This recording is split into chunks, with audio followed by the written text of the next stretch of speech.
Hey, what's up, everybody? True Boxing here. Thank you for coming back to get hit with the truth. So today, doing episode 6. This is the of the podcast. Sorry about the microphone issues last time. I'm hoping this mic is a little bit better. I got a Bluetooth that doesn't move around so much. I have one of those ones that wrap around my head. It's a Beats one, but it moves around a lot on my neck, and I think that was the issue last time. But I appreciate you guys coming back and listening up. Because this is going to be a big one. I got the November recap. We're going to be going over that. A lot of fights. Also, the fights from last night, since I'm a little bit into December now. And we had Devin Haney and Jojo Diaz fight on this past Saturday.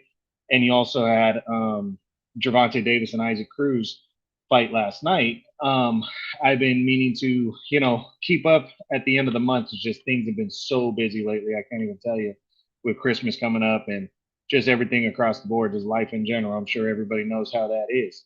But again, guys, same rules apply. I'm going to start jumping into the subjects. I got my little notepad that I go off of here. And, just if you jump on and want to make a comment at any moment about anything, go ahead. Feel free. I'm totally okay with that. I like going back and forth. Really, my goal with this podcast is the same goal as jumping on Instagram a couple years ago or a few years ago, and then YouTube a couple years back, just to get the information out there. So for me, it's not about how many followers and different things like that. I mean, the more people that get the information, that'd be great, But at the end of the day, it's not as important as just getting it to the people that really want to hear it. That's really what it's about. A lot of my opinions are fact-based opinions. I don't just blindly um, make an opinion without facts to back it up. And I appreciate everybody giving me a chance and coming back, as I always say, to get hit with the truth. So we're going to jump into the November recap, and we're going to talk about the Canelo versus Plant card. Let's start with the undercard. We saw undefeated former 122-pound champion Ray Vargas make his debut at featherweight. He was returning after or close to a 2.5 year layoff and took on some guy named Leonardo Baez, dominated him, 10-round decision as he stays undefeated and tries to climb into the mix at 126 now featherweight, where I was really hoping the fight with Gary Russell was going to come off because they ordered the fight earlier in the year, the WBC did. But for some reason, that fight didn't come off. They never gave a reason, and Vargas ended up taking a quote unquote tune up and shake off some rust type fight against his Baez and got a win on the undercard. In the co-feature, you had Anthony Durrell, the former two-time champion, taking on. So I think the guy's name was Marco Hernandez. He dominated him, second or third round knockout victory as he stays in the mix at 168 super middleweight. He was bouncing back off of a draw with Kyron Davis earlier in the year. Durrell, basically, he's still a top 10 super middleweight. He's, very durable. He's solid, but he's getting to that late stage in his career. And I'm not sure how serious of a threat he's going to be if he doesn't take on some of the big boys and the PBC cross the street and try to work things out with him. So it was a nice win on the Canelo undercard, got him some exposure. He was the co-feature. So hopefully he can capitalize on that and move forward. But the main event, you had Canelo taking on Caleb Plant. The undisputed super middleweight championship was on the line in this fight. And it was a big, big deal. A lot of people were picking Plant to pull off an upset here. They wanted to see how Canelo would handle Plant's boxing style, and really Canelo handled it in stride. I mean, it's really not, guys, because I'm a big Canelo fan, why I give Canelo so much props. I'm a big Canelo fan because I think Canelo is truly a great fighter. He has really matured. He's in his prime, and the guy is taking on all comers. And his goal was to be the first undisputed Mexican, uh, champion in boxing, especially in the four belt era. And he went out there and he accomplished that goal in this fight. But more importantly, what makes Canelo great is just the breakdown of the fight, the way he just methodically went in there and just broke down Caleb Plant, kept pushing forward, kept pressing forward, kept getting closer and closer and landing those hooks, landing that right hand. He just kept getting closer and closer. And I had a good feeling early on in the fight. Once I saw, and I believe this going in, I didn't believe Caleb Plant possessed the power to keep Canelo off, to keep Canelo honest, to make Canelo hesitate. I didn't feel Caleb Plant had that kind of power, and I was right because he didn't. It was pitter patter. Everything he scored with was pitter patter stuff, and you're not going to stop a guy like Canelo, as good and as talented as Canelo is. You're not going to stop him from coming at you with that kind of without having some power to back him up, you know. And Canelo has a great chin. He kept coming forward. Finally, Caleb Plant had too much in the 11th round, and Canelo put him away and is the undisputed super middleweight champion of the world and is the pound for pound king of boxing still.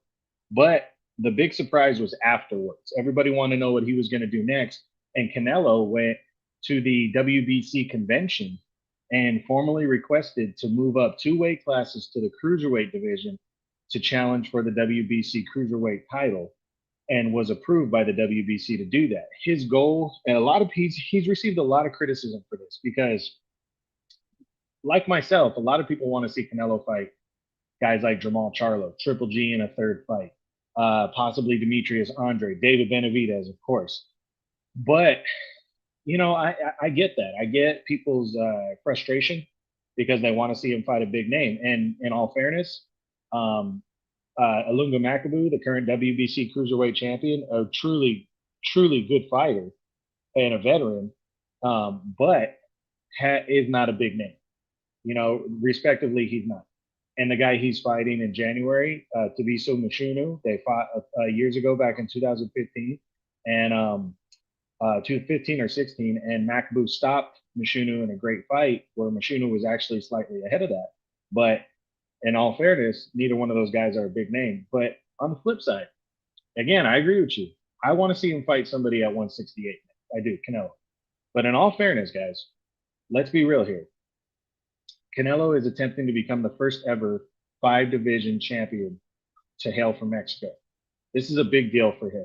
He's a proud Mexican. He wants to achieve these goals. He really does. He wants to be the first. And I can't blame him for this. And don't get your hopes down. Canelo is coming. It will come back down in weight. I promise you that. He's only coming into this fight, they said around 180 pounds. And he's going to have a 20 pound probably disadvantage against the winner of Makabu and Mashunu, which actually takes place January 29th in the United States. And Canelo has already said he's going to be there. So people shouldn't hang their head too much about this. You know, yes, he's not going to fight a big name in May when he returns, but he's definitely going to make a big challenge, taking on a very solid veteran cruiserweight champion, whoever it is, between Makabu and Mashunu. And he's going to achieve some more history, which is what Canelo seems to be about. Now, after that, it's really up in the air. We really don't know what he's going to do. Is he going to come back down to super middleweight? Is he going to fight at light heavyweight after that? We really don't know. He hasn't really made that apparent. But, what we do know is that he's the undisputed champion. He's all about making history. And he's the pound for pound king of boxing. And people got to show a little bit more respect. But when you're on top, you get hated on. That's just the rules of boxing. So moving on, we go to November 13th, where we had 3 solid main events. And I'm going to start with the biggest name. Showtime saw David Benavidez take on Kyron Davis. It was a late replacement. He was supposed to fight former champ Jose Ustadegi, and he ended up fighting Davis instead. And Davis, who's coming off of a draw with Anthony Durrell, gave Benavidez all he could handle. But Benavidez' pressure, his combination punching, all that rolled together was just too much for Kyron Davis as he just overwhelmed him. But again, Davis kept throwing back. He kept firing shots, showed a lot of heart. But eventually the fight was stopped in the 7th round as David Benavidez stayed in line to fight for the WBC title at 168. But in all fairness to the people that want to see Canelo fight Benavidez, I'll tell you one thing right now. If they fight at 168, Canelo is going to dominate David Benavidez. David Benavidez has a lot of holes in his defense. And in all honesty, he doesn't throw as hard at 168 anymore. Why? Because he has trouble making weight. He lost his title on the scales last year when he didn't even come close to making weight. He came in at 169 for this fight with Davis, but it wasn't an eliminator, so he was allowed to do that. But This guy, I've been noticing that he doesn't have that one punch power like he used to at super middleweight. And that's because he's growing out of this division. So, in all fairness to Benavidez, I think it's better if Benavidez moves to 175 once Canelo does to fight him there. I think it becomes a better fight then, and Benavidez gets more time under his belt. He's still very young, but I like Benavidez. I do. He's undefeated. He's a fun guy to watch, and that was a nice win. His brother, I forget the guy's name who he fought on the undercard, but Jose Benavidez got outboxed and outworked.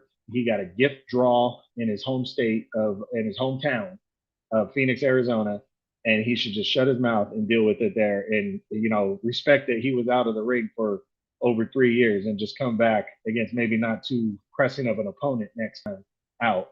But that's my only opinion on Jose Benavidez. Now, Jaime Munguia fought in a DAZN main event against Gabriel Rosado. They both fought on the same card together back in June when Munguia beat Primus Ostaleta, and Gabriel Rosado scored a monster upset over Bektamir Melikuziev in a super middleweight showdown. So these guys met in a middleweight showdown where the key advantage, in my opinion, was Rosado coming back down to middleweight. He was 10 years Munguia's senior. So he was 35, Munguia's only 25. And I think that was the difference. Rosado had a lot of success at 168 in the past year. He got a controversial split decision loss to Daniel Jacobs last November. And then he followed that up with the monster upset of rising prospect Bektamir Melikuziev, stopping him in the third round. That success took place at 168. He has to cut weight at 100 at 35 years old to fight an undefeated firefly, buzzsaw like Jaime Munguia. That's a tough task. And Munguia exposed Gabriel Rosado. He just completely outworked him, outclassed him, and was just too much. But the one thing I like about Munguia, he's getting better and better, is that stiff jab. It's pretty much a power punch. And if this guy gets better and fine tunes his boxing ability, he's going to be a serious threat going forward. For both these guys, I think Rosado should resume his career if he makes one last run. I think he needs to go back to 168, where he had some success in the last year, and make a run at a division that's about to be wide open once Canelo leaves the division. Now, for Jaime Munguia, the winner of the fight, my opinion on him is I want to see him fight somebody big. Right now, it's looking like Carlos Adames, who just beat Sergey Darivanchenko last night. It looks like Munguia is going to fight Adames to get the Jamal Charlo fight. So that's going to be a tough test in itself for Munguia. But if he passes that, and if that fight does happen and he passes that, then Jamal Charlo might be sitting there waiting for Jaime Munguia in the second half of next year. So we should look forward to that. But nice win for Munguia over Rosado. Now, the main event of the other DAZN card that took place that day in the United Kingdom saw Kiko Martinez score a fucking monster upset victory over Kid Galahad. This was a big win. Martinez becomes a 2-division champion. He's now the IBF featherweight champ. He was getting hurt and dominated in the first couple rounds by Galahad, like we thought it would be. And the fight kept going, and then Galahad scored a monster, or kept pressing. But in the 5th round, he got caught with a wicked overhand right that hurt him badly. It was right at the end of the round. He got up to finish the round, but he was out on his feet. His corner should have never let him go back out there. They did, and he ended up getting dropped with the first overhand right by Martinez and laid out. Kiko Martinez, older veteran fighter, becomes a 2-division world champion with this upset, big time win. And big things might be ahead for Martinez because Emmanuel Navarrete, the WBO champion and most people's #1 at featherweight right now, with Gary Russell not fighting in nearly 2 years now, I have put Emmanuel Navarrete at #1. A lot of people have. They're talking, and Navarrete left Top Rank and Bob Arum. And right now, the big talk is that we could see a unification bout at featherweight between Kiko Martinez and Emmanuel Navarrete, because it's unclear if Kid Galahad is going to. I don't know. I don't think there was a rematch clause in the contract, but if there is, it's still unclear if he takes that rematch clause, because He might be moving up to 130. He missed weight the first time around for this fight with Martinez. He came back and made the weight, but a lot of people were saying that the weight was the key factor in him getting caught like that. Be that as it may, Kid Galahad might say bye bye to 126 in featherweight, leaving Kiko Martinez wide open to do what he wants. Now, he mentioned the unification with Emmanuel Navarrete, and he also mentioned a rematch with Josh Warrington, who he lost a close majority decision to back in 2017. So Kiko Martinez has set himself up nicely for another big payday and big fight in his next one to try to accomplish more. So congratulations to the veteran Kiko Martinez. Tough break for Kid Galahad. I'm a big fan of Galahad. I was disappointed that he lost this one, but he's definitely got the talent and the ability to get right back in the mix. So hopefully he does that going forward. Now I got to show some love to Tim Tszyu, the undefeated Australian junior middleweight who defeated Takashi Inoue on November 17th. It was the first time he went the distance, but it was a one-sided fight where he totally outworked Inoue, a tough fighter who took Jaime Munguia a tough 12 rounds a few years ago for the title. And he's undefeated and he is moving forward. But he has agreed to step aside to allow Charlo and Castaño to happen for the undisputed title. But Tim Tszyu will be fighting for a title next year at junior middleweight, and he is fastly rising through the junior middleweight rankings. Excuse me. Do not be surprised if this guy cracks the top five. He's right there, top five, top four right now. When I release my new top 10, he's going to be right there in the mix. So congratulations to him for his victory over Inoue. Now, November 19th on DAZN, we saw a couple solid fights. First, MJ Marajan Akhmadaliev, the unified super bantamweight champion at 122 pounds, returned to action. He was supposed to fight veteran Ronnie Rios, former world title challenger, but Ronnie Rios tested positive for COVID, had to pull out of the fight. So he ended up taking on a replacement opponent. I believe the guy's name was Jose Velasquez. And you know what? It wasn't as easy as everybody thought it was going to be. Now, Marajan, MJ won pretty much every round, outworking Velasquez, but he got hurt with a body shot around the 7th round, and Velasquez just would not go away. And Marajan Akhmadaliev is a fighter that keeps throwing punches and can hurt you, and he just could not put this guy away. So, some of that I think has to do with that's not the opponent he was preparing for, but he got the work in. He got a good hard 12 rounds, and he retained his unified super bantamweight title. And I'll tell you right now, he could be staring undisputed in the face. Stephen Fulton and unifying belts after Fulton beat Brandon Figueroa a couple weeks ago. They have already expressed interest in fighting each other for the undisputed super bantamweight title.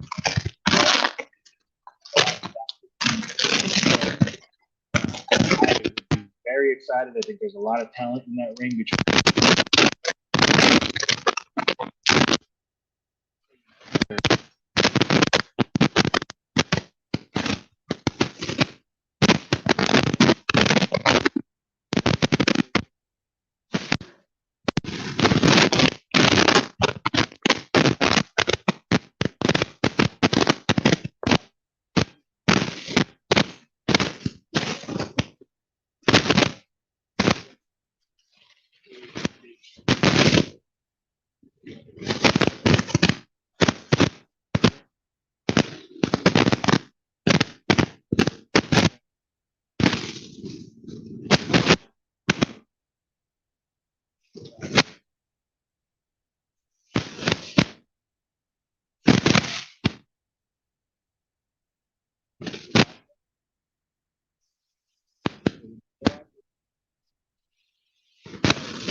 is Boo Boo Andre, which I think is awesome. I really do. I think that's such a big deal to get a guy in a ring like that and go after him. I just think that's huge, and I'm truly excited for that, and I hope it happens next. Hold on one second, guys.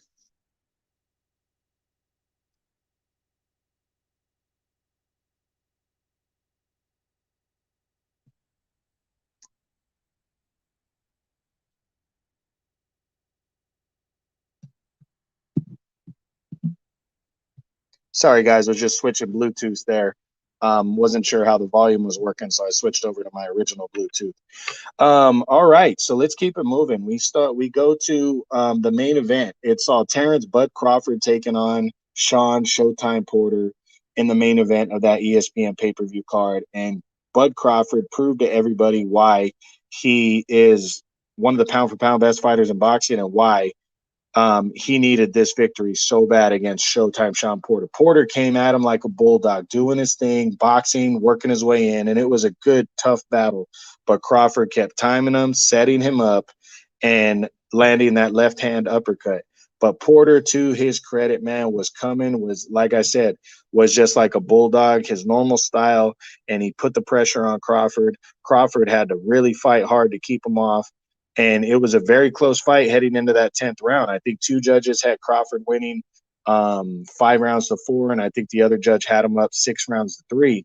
But the website boxingscene.com that I go off of had the fight 5-4 in favor of Porter. So it was a very close fight heading into the 10th round. But Porter charging in got caught with a left uppercut, a perfectly timed one that put him down hard. He got up, but what you could tell was hurt, but not hurt bad. And then he just got put down again with a combination. He hit his hand on the mat 3-4 times. Was very upset that he was put down twice. And then his father, Kenny Porter, threw in the towel. Crawford, huge win right here. He's now a promotional free agent. He bashed Bob Arum at the post-fight press conference. They asked him if he was coming back to Top Rank, and he said he's pretty much made his mind up that Bob Arum couldn't get him to big fights, so he's moving forward. And in all fairness, that's true to an extent. That's really true that Bob Arum couldn't get him to big fights. So now he's pushing forward, and he's going to fight whoever he wants. It seems like, because he's a promotional free agent. Now, does he stay a free agent? Does he sign with the PBC where all the better fighters are, like the bigger name fighters? We're going to wait and see. But I'm very happy Crawford got this win. It was huge for him. It was huge for his career. As you can see, it's my icon for this month, my avatar of him putting Porter down. Big time win. Now on the flip side, Showtime Sean Porter. Disappointing loss for the former two-time champion. But you know what? Nothing to hang his head about. Sean Porter is a Hall of Fame fighter. He's going to make the Hall of Fame. This guy has been banging around the best division in boxing for the last 8 years, since 2013 when he upset Devin Alexander to capture the IBF title. He's been one of the best welterweights in the world. I'm truly happy to see Sean Porter go out on a shield like this. This guy is retiring from the sport of boxing, sadly, but there's really nothing else for Sean Porter to accomplish. He's got the big fights. He's got some big wins. had some tough losses, but he fought everybody. That was the point. And I think he sealed it with a kiss fighting fighting Terrence Crawford, showing the balls, crossing the street, as they say, from the PBC, and taking on the man, Terrence Bud Crawford. So big time win right there for Crawford. Can't wait to see what he does moving forward. Whew. All right, guys. Now we move on to November 27th. That saw some two good cards. You had on the DAZN card, you saw let's start with the Showtime card. Rais Aleem, I'm going to give this guy a little bit of shit. He got a 10-round decision win in this on this card against some little-known opponent who gave him hell. But I was disappointed that Rais Aleem passed on a WBA final eliminator against Azat Havanasi. His excuse was he hadn't fought since January. He was rusty. He wanted to stay busy. But this guy, all he's been doing for half the year is calling out Marajan Akhmadaliev, wanting the WBA to order him to fight him for the title, calling out Brandon Figueroa and Stephen Fulton, the winner of that fight. But when a true opportunity to challenge for a world title came up, he passed on it. And and against a guy who's a top 5, in my opinion, super bantamweight, and Azat Havanasi, who's a straight up fucking bulldog that comes right at you. Now, I was very disappointed in Rais Aleem for doing that. I think he's trying to take the easy road to a big fight, and that disappoints me, but it is what it is. But in the main event, you saw Brandon Figueroa against Stephen Fulton Jr., title unification bout, WBC, WBO belts on the line. These two guys are undefeated. Both guys had won their titles in their previous fight. Figueroa knocking out Luis Neri in a great performance, and Stephen Fulton dominating previously undefeated Angelo Leo to a one-sided unanimous decision as he captured his belt. I picked Fulton to win decision in this one, and he did that, but it was very, very close. And really, for the people that watch this fight, you really have to pick your poison, because there's Brandon Figueroa said it was a robbery. And I'm sorry, but it was not a robbery. Fulton landed the cleaner, harder shots, but, it's really a pick your poison of how you score fights. Figueroa was the one coming forward. He landed more shots. He threw more shots, but Stephen Fulton Jr. landed the harder shot. So it really comes down to how do you determine who had the more effective aggressiveness and dictated the pace of the fight. I don't think they got it wrong when the fight is that close. It's two guys going toe-to-toe.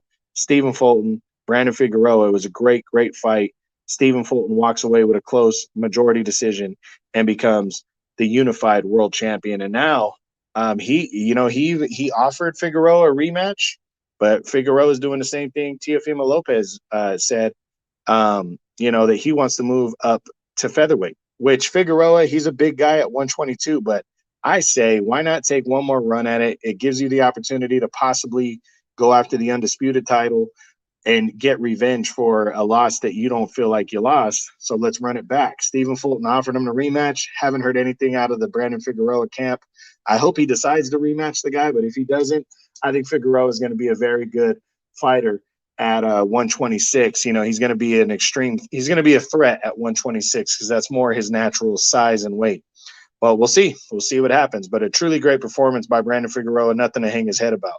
Now, Stephen Fulton on the flip side, if the rematch with Figueroa doesn't happen, then he has already expressed interest in making a deal to a fight for the undisputed super bantamweight title with the other unified and undefeated champion, Marajan Akhmadaliev, or known as MJ.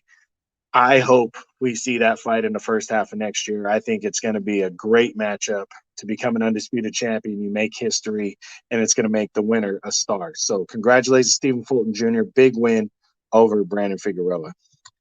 Now, the other card that happened that day, in the co-feature, Kenichi Ogawa took on Zunga Fazil. And I know you guys are saying, like, who? Well, Ogawa's a guy that fought Tevin Farmer a couple years ago for the vacant IBF title at 130.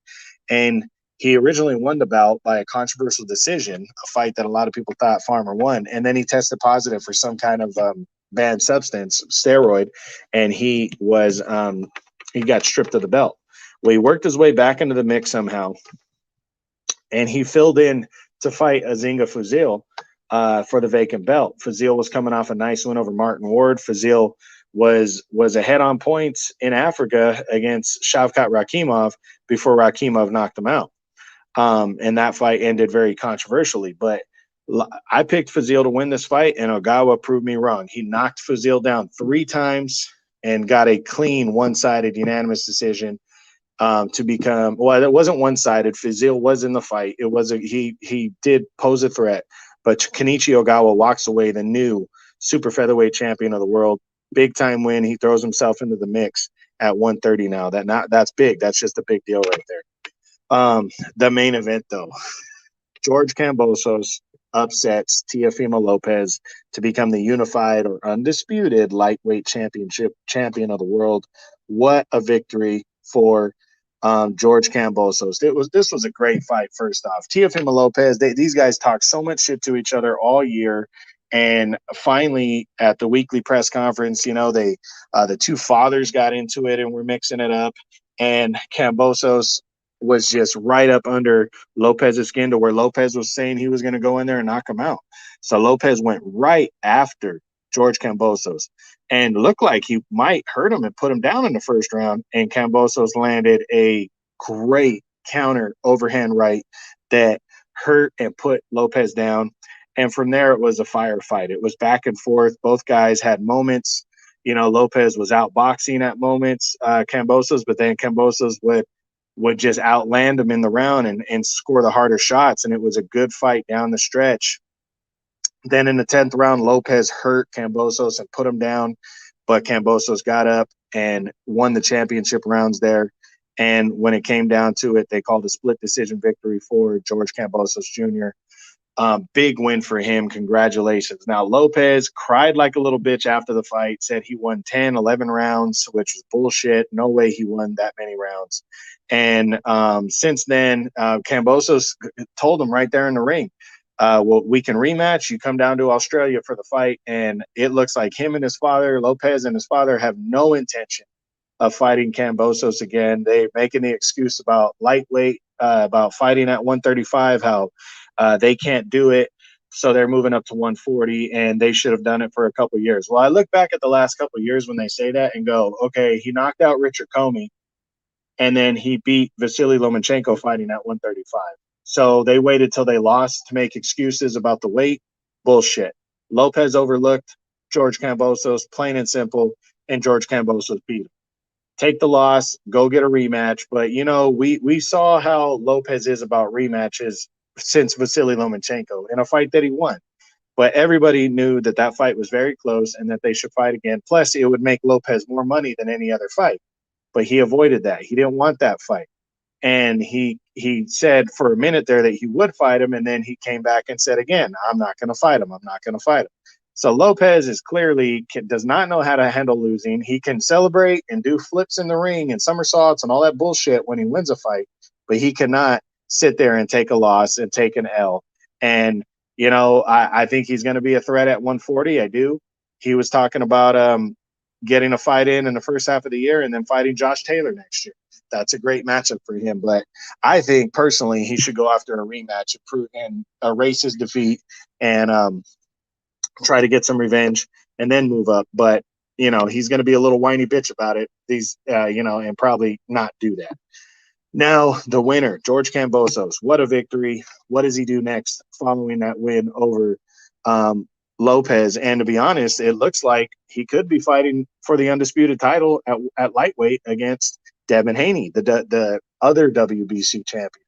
Devin Haney beat Jojo Diaz. We'll get into the details of that fight in a minute here. But Kambosos, that fight's on the table. And Devin Haney says he's down to do it. Kambosos is calling him out to come to Australia to do it. And I'll tell you what Devin Haney said about that in a minute. But George Kambosos, the world is his oyster right now, and he has a big opportunity to become the undisputed champion and get big paydays in his next 2 to 3 fights if he can stay champion. But even his next fight, it's going to be big. There's a lot of options out there for him, but I think the Devin Haney fight is the one that probably makes the most sense. I do want to say that Gervonta Davis still being the regular champion for the WBA that the WBA could order Kambosos and Davis to take place because they're trying to minimize the world titles. Davis was put on the spot by the WBA. They are allowing him to hold on to his belts at 135 and 140 until after last night's fight. Now the WBA is going to force him to choose a division, 135 or 140. Likely Davis is going to choose 135. So does the WBA order Kambosos versus Tank Davis? That could happen too. So I just want to throw that one out there so people pay attention because that fight also could happen. Now let's get into the fights in December that took place that they just took place this last weekend. And we'll do them real quick. We start with Anthony Yarde and Lyndon Arthur 2 at light heavyweight, and basically a WBO final eliminator. The winner to fight Joe Smith, the winner of Joe Smith Jr. and Callum Johnson for the WBO light heavyweight title. And Anthony Yarde left no doubt. He came right at Lyndon Arthur, who upset him almost exactly a year later, and like a bulldog just went right at Lyndon Arthur, dominated him, stopped him in the 4th round of their rematch, as he leaves no doubt, showing that he was probably overlooking Lyndon Arthur last year when Arthur outboxed him and wanted to leave no doubt in a rematch. So he gets some revenge. Congratulations to Anthony Yarde. He's going to be going after a world title again likely in the first half of the year or towards the middle of the year, because Joe Smith Jr. is making the first defense of his belt against Callum Johnson in January, and the winner of that is going to fight Anthony Yarde. So congrats to him. Now we had on the DAZN card, Montana Love, undefeated junior welterweight contender, took on a little-known guy named Castro, and he dominated him. Second round stoppage, he gained weight. He was overweight for the fight, but it wasn't any kind of an eliminator. But Montana Love knocked out Ivan Barianchik, who was in the fight of the year last year, a former champion. He knocked him out earlier this year. So Montana Love, star pointing in the right direction right here. This guy is making a case for himself to become a real threat at 140 heading into this new year coming up. So pay attention and look out for him. He's got a lot of talent. Eddie Hearn's supporting him. I'm looking forward to seeing what he does in his next fight. Excuse me. The main event of that DAZN card, though, saw Devin Haney and Jojo Diaz for the WBC Lightweight Championship of the World. And, Devin Haney used his height and his reach, and he cleanly outboxed Jojo Diaz in this fight, cleanly outboxed him. It was just Jojo was in the fight, though. I do not want to knock Jojo Diaz. He was in the fight, but I liken this fight to pretty much what we saw when he fought Gary Russell Jr. He was competitive. He was in the fight. But overall, he just got Devin Haney just had more talent than he did. But he pressed the action, and he got on the inside and landed some good shots on Devin Haney. He really did. But Devin Haney showed why his talent is so impressive. And at 23 years old, why he is a budding star. Big win right here. He got a clean unanimous decision. So we'll first talk about Jojo Diaz. Jojo Diaz at 135 or 130 can be a serious threat, and he can take over the division, and he can beat most guys. I want to say that. 130, he's competitive as hell. He beat Javier Fortuna at 135 and held his ground against Devin Haney. Nothing to hang his head about. I can't wait to see him again. The guy's got a great attitude. I'm a big fan of Jojo Diaz. I hope to see him first half of the year shake off this loss and come back strong, whether it be at 130 or 135. But Devin Haney, this guy, I'm going to criticize first. I still think his chin is suspect. I'm going to say that because he got hurt badly against Jorge Linares back in May. He did. Hurt badly against a guy who's not a huge power puncher. Jorge Linares has power, solid power, but that's not his game. But he got caught with a clean, straight shot, did Haney in that fight. A hard shot against a guy who can time you in Linares. So not taking nothing away from that, but he got hurt badly. In this fight, Jojo Diaz stood him up a numerous amounts of time. Now, he didn't hurt him, he didn't stun him, but he stood him up to where you saw it affected Devin Haney. And the reason why I don't think that's a measure of his chin is because Jojo Diaz wasn't a big puncher at featherweight, really, and he definitely wasn't a big puncher at super featherweight 130, and he's a little guy at 135 pounds. I'm sorry. I think right now, if Devin Haney gets caught, even if it's Kambosos, but if he were to fight Ryan Garcia or Vasily Lomachenko, maybe even Tank Davis, he gets hurt, and he gets hurt badly. Now his skill, his offense is very good, very good. But his defense, I question his defense. He does get hit, and I question how good his chin is, and we're gonna see going forward. But this guy, I like what he said in the ring after about a Kambosos fight. They said, "Would you go to Australia to fight him?" And he said, "I'll go all the way to Jupiter to fight him." And I love that answer. So I hope Devin Haney backs his word up, and him and Kambosos can get together in the first half of next year for the undisputed lightweight championship of the world. That would be huge. But congratulations to him. Now, just last night, Sunday, December 5th, we saw a pretty fucking good pay-per-view card that I didn't order, sad to say, but I did pay attention and watch the highlights. And you saw first on the undercard, you had Eduardo Ramirez taking on Miguel Mariaga, featherweight showdown. Ramirez, if he wanted to get taken serious and stay in title contention at 126, he had to beat Mariaga, who is a former like 4-time world title challenger, and he did just that. It was a good, hard-fought battle. It was competitive, but he got a clean 12-round decision or 10-round decision and keeps pushing forward. This guy is a top 10 featherweight right now, and I believe he is going to be in line to fight for a world title sometime very soon. Now, we had a huge middleweight showdown. Carlos Adames and Sergey Darivanchenko fought each other. Adames never fought for a world title before. Came very close, fought for an interim title, lost to Patrick Teixeira in November of 2019 in a very close fight. Darivanchenko had lost 3 of his last 4 fights, but all against top-tier competition. Daniel Jacobs by a split decision, Triple G by unanimous decision in a controversial fight, and Jermall Charlo by unanimous decision. And Darivanchenko was being rumored to be in line to fight Jaime Munguia next, with the winner to fight Charlo.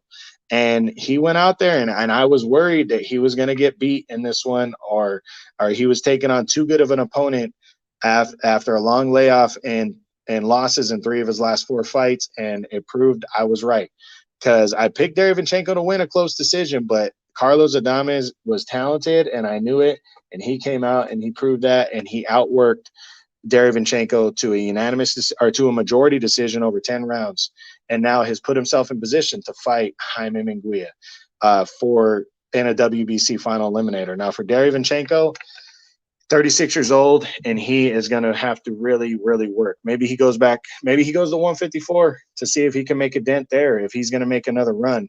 But that's 4 losses in his last 5 fights, all against top-tier competition. So, don't want to discredit him too much, but he's going to have to figure out where he fits at middleweight if he decides to sit there, or if he should move back down to 154, because he's not a big guy at middleweight. So, we'll see what happens there. But Carlos Adames has put himself right back in the mix. Jaime Munguia is going to be a tough challenge, but if it leads to a world title shot, he's on the right path right now. Congrats to him. Then you had Sebastian Fundora, the 6'6", super welterweight at 154, taking on Sergio Garcia, who is also undefeated. This was a WBC eliminator. Winner could be fighting Erickson Lubin next. And I was watching BoxingScene.com score the fight. They scored it a draw, but I heard this fight was very competitive. It was a lot of fun to watch. And Sebastian Fundora walks away with a questionable, depending on what I read, a questionable unanimous decision, where one judge had him winning 10 out of 12 rounds, and I think another judge had him winning 9 rounds. So he gets the win. He keeps pushing forward. Sergio Garcia, though, proved to me he took a big step up in terms of competition, and he proved to me that he's very legit. So great fight from both these guys. Fundora gets out of there, and we might be seeing him fight Erickson Lubin next in a big fight. Sergio Garcia will have to start over, but no shame in losing this fight. He fought his heart out. The main event, though, Tank Davis. Tank Davis took on Isaac Cruz in a big-time lightweight battle. And he outboxed and outworked. It seemed like he outworked and outboxed from what I read and saw. But there are a lot of people saying that Isaac Cruz is very much in this fight, and that reflected with the judge's decision. One judge had it 8-4, the other two judges had it 7-5 in favor of Davis. So Isaac Cruz went out there and showed himself, showed how good of a fighter he is, and he's got nothing to hang his head about losing to Tank Davis. He can just get right back in the mix and stay in the mix and take on whoever, because he obviously proved he's ready for whoever. But Tank Davis got the win. He has to make a decision right now between 135 and 140, which division he wants to fight at. I'm very certain that he chooses 135 because there's bigger names there and it's a better weight for him. But I do question how great of a power puncher this guy really is. Now, his record reflects a lot of knockouts. A lot of those took place at 130. He did knock out a guy at 140 in Mario Barrios, but I thought that was more of a breakdown type stoppage in a very close fight. But the win over Isaac Cruz, who's a top 10 lightweight, but I feel like he should have knocked Isaac Cruz out. And the fact that Isaac Cruz took him to a decision, I really am questioning how effective he's going to be against the top tier guys now, the top 5 lightweights. He's still learning. He's 27 years old, got the win. And he could, you never know, he could be fighting George Kambosos next because, as I said earlier, the WBA could order this fight. But, I really want to see what happens and what can go down. We'll see what is next for Gervonta Davis, but I think it has to be something big. He cannot keep sitting here and fighting nobodies or guys that aren't big name fighters. He needs that big fight in 2022. Absolutely. Now, boxing news, I already discussed Rais Salim, so I'm going to cross that off of my news. I'm just going to get into some random news here. Featherweight news, Lee Wood and Michael Conlan. These two guys are waiting around to see the date and where the fight is going to take place. I'm hearing likely on DAZN, but that's a big time featherweight fight right there. It's for the WBA regular belt. The winner is supposed to fight Leo Santa Cruz for the whole WBA title at 126. And as they move forward, Michael Conlan undefeated, Lee Wood coming off that big upset over Shukan. So hopefully we hear something in December about these two guys locking horns in February or March. Other news, Roger Gutierrez, 130-pound champion for the WBA, super featherweight. His mandatory fight with Chris Colbert, it's looking like February 19th, but that has not been finalized as of yet. So hopefully we hear that fight get finalized. That's a big deal right there. It affects the super featherweight division a great deal. Jose Ramirez, the former unified champ from Fresno, California. It looks like he's returning in February to take on former 2-division champion Jose Pedraza. That's a big deal return fight for Ramirez after his loss to Josh Taylor in that undisputed title fight. That would be big. That's a big deal right there. They've agreed to terms. They have not decided on a date. I originally saw February 6th, but that hasn't even been finalized yet. I hope this fight comes off because I actually am planning on going to this fight. But that's a big deal fight right there to get Ramirez or Pedraza right in the mix for a title. Now the Errol Spence situation. Errol Spence apparently is going to be says he's returning in February or March, and it's going to be a big fight. His list of fighters are Terrence Crawford, Yordenis Ugas, Virgil Ortiz, or Abdukakorov, who is his IBF mandatory. I personally think we're probably going to see Spence fight Abdukakorov to hold on to his IBF title. The WBC is not going to enforce a mandatory on him. That's just how they are with their bigger name guys. But the IBF, the other title that he holds, they're going to enforce this mandatory. And I think Crawford's too early for this to happen. I think Yordenis Ugas is not likely because in order to hold on to his belt, he's got to make a mandatory against Stanionis next. And Virgil Ortiz fights for Golden Boy in the zone, so I'm not seeing him get in line for Errol Spence. He's probably more likely to fight Terrence Crawford. So I think it's going to be Abdukakorov, and I hope we hear something about that before the end of the year here. Now, speaking of Yordenis Ugas, his mandatory fight with Stanionis is going to a purse bid on December 9th. Now, we know Ugas is very unhappy that he even has to make this fight. He's actually in a four-man box-off. He gets to fight Radzab Utayev if he beats Stanionis.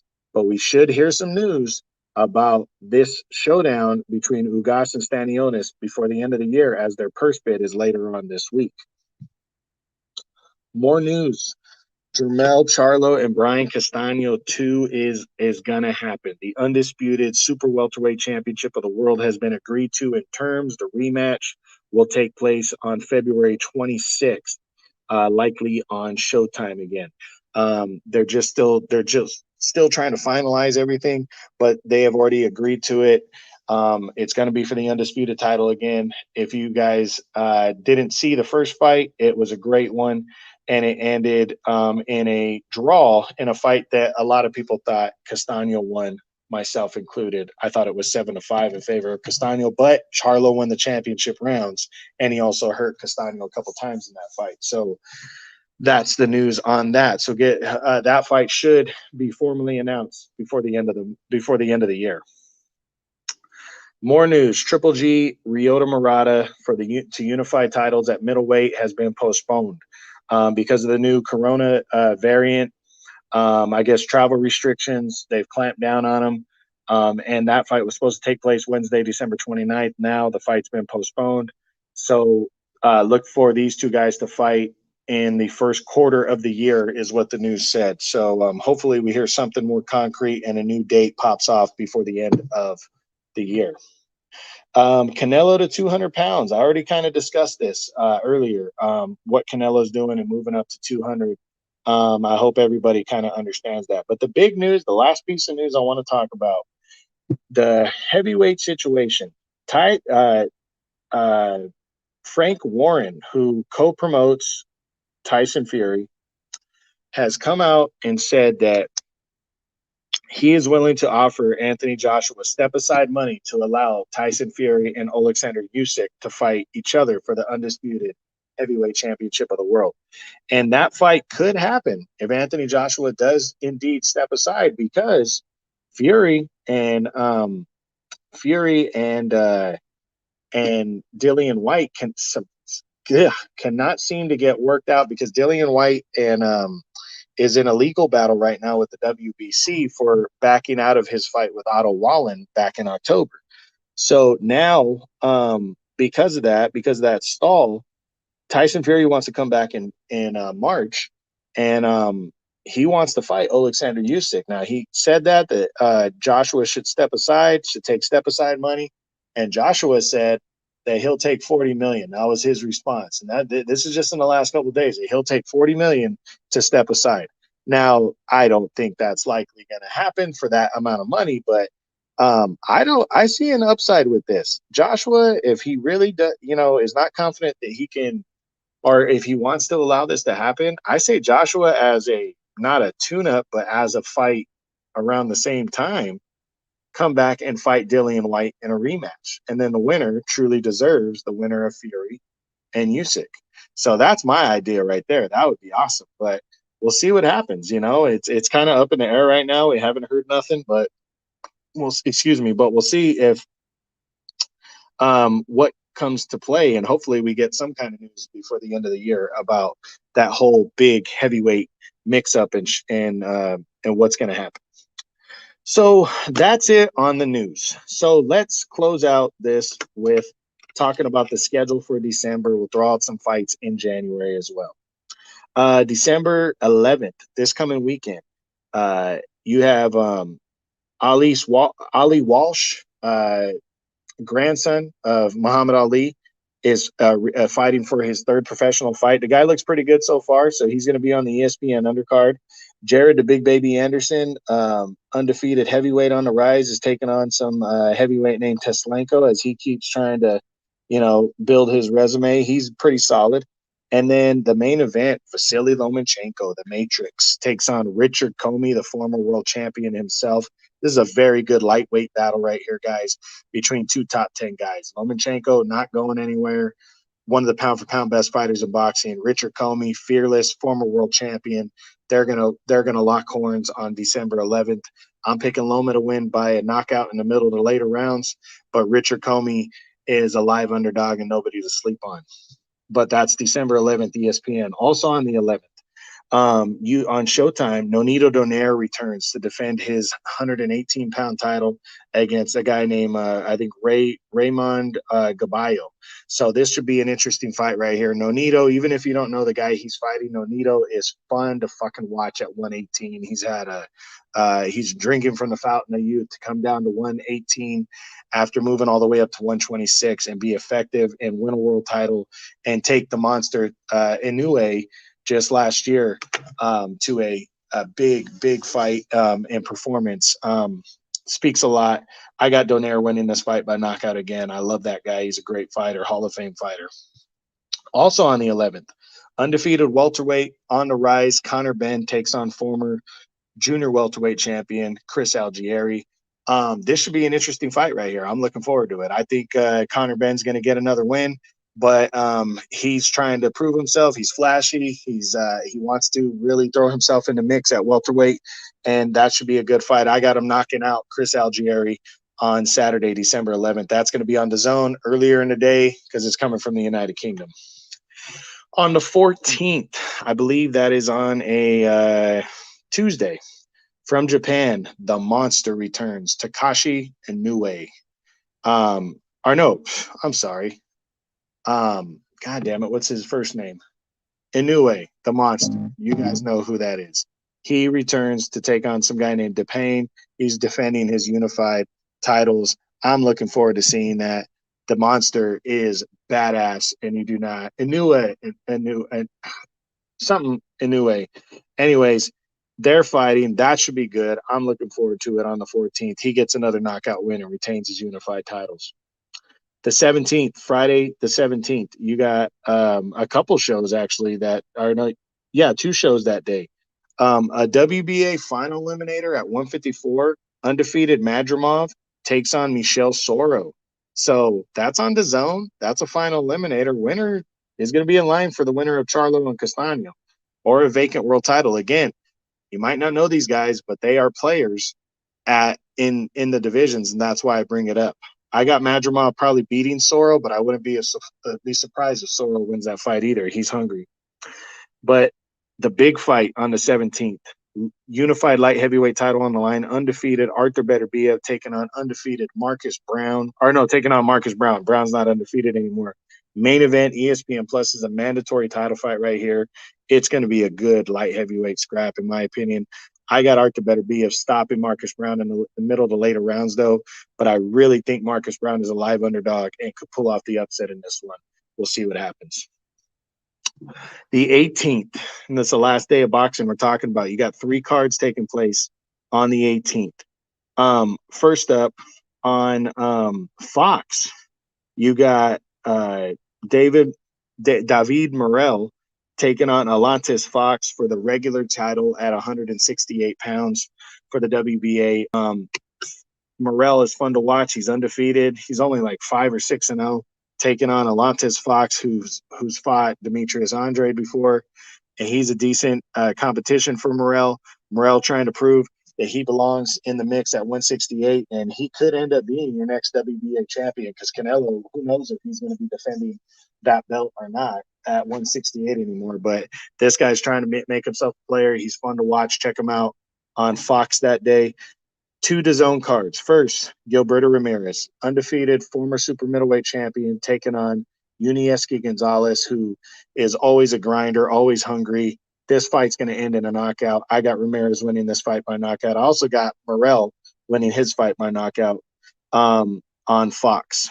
But you got a good card on the 17th taking place on DAZN, probably earlier in the day because it's coming from the United Kingdom. But Zelfa Barrett is fighting in an IBF final eliminator at 130, taking on some guy named Tarimo.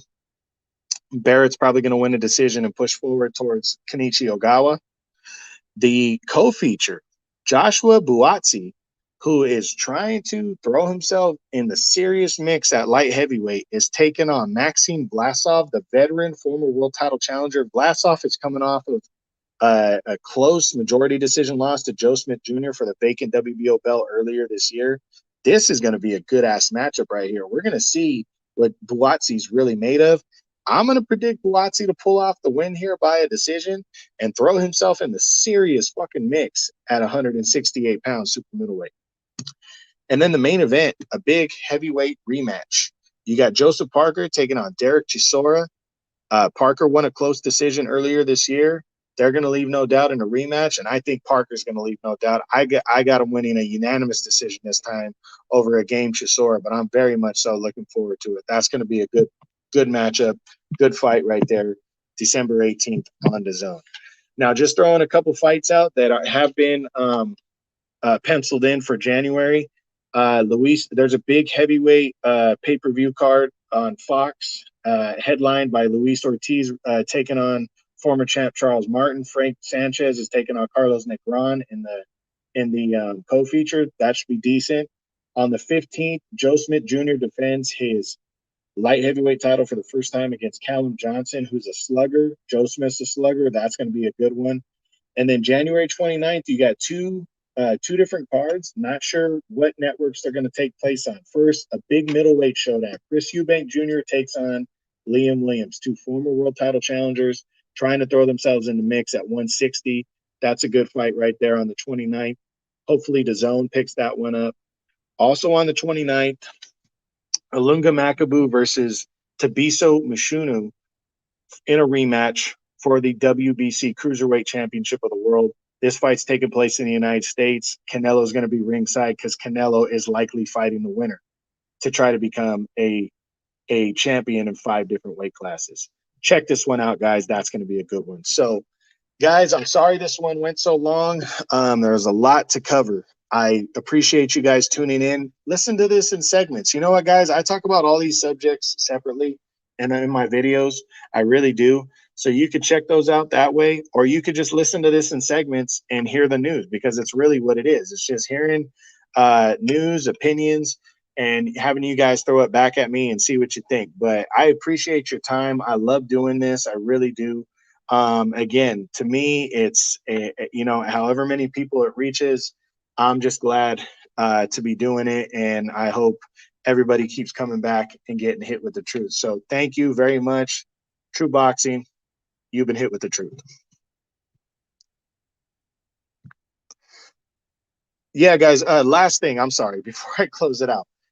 The end of December is going to cover some of this stuff and everything, but I'm going to be going over boxing awards and then also my top 10s, and I'll probably do those in a couple separate podcasts. So, the end of the year, beginning of the new year, I like giving out boxing awards, which of course I'm going to be doing individual videos on every award, and I'm doing individual videos on every boxer that makes my top 10s from 122 to 200 to heavyweight. But either way, I'm going to be doing a couple different podcasts that cover, what happened in December, what's coming up in January. Normally, those aren't very big months for boxing, though.